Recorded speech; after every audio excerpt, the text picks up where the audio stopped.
నమస్తే, నేను మీ దేవి. ఈరోజు మీకు వీడియోలో ఆనపకాయతో ఇంకొక టేస్టీ వెరైటీని చూపిస్తానండి. చాలా బాగుంటుంది. రైస్కైనా రోటీకైనా సూపర్ కాంబినేషన్. దీనికోసం ముందుగా మీకు కావలసిన ఆనపకాయని తీసుకొని చెక్కు తీసేసి ఇలా చిన్న ముక్కల్లా కట్ చేసి పెట్టుకోండి.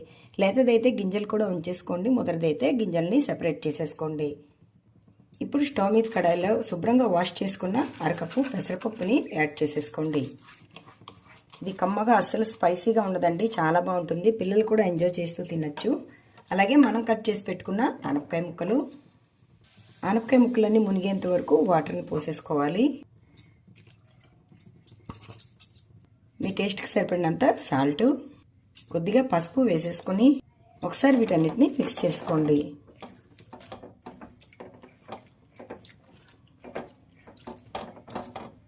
ఇప్పుడు దీని మీద మూత పెట్టేసి ఈ పెసరపప్పు ఆనపకాయ ముక్కలన్నింటినీ మెత్తగా మగ్గించుకోండి.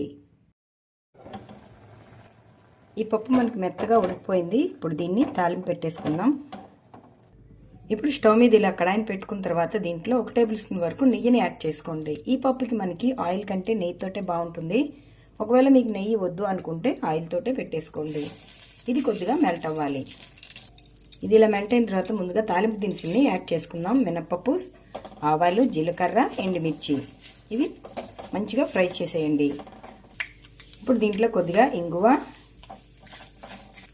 కట్ చేసి పెట్టుకున్న పచ్చిమిర్చి, అలాగే వెల్లుల్లి. దీంట్లో మీ కారానికి తగ్గట్టుగా పచ్చిమిర్చిని వేసేసుకోండి. ఎందుకంటే మనం ఇందులో కారాన్ని అయితే అస్సలు వాడం, అంటే మిర్చి పౌడర్ని అయితే అస్సలు వాడం. కరివేపాకును వేసేసి ఈ పప్పును కూడా చక్కగా ఫ్రై చేసేసుకోండి.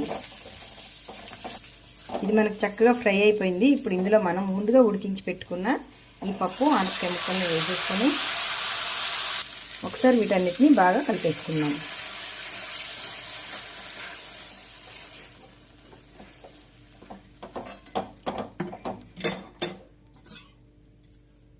కొద్దిగా వాటర్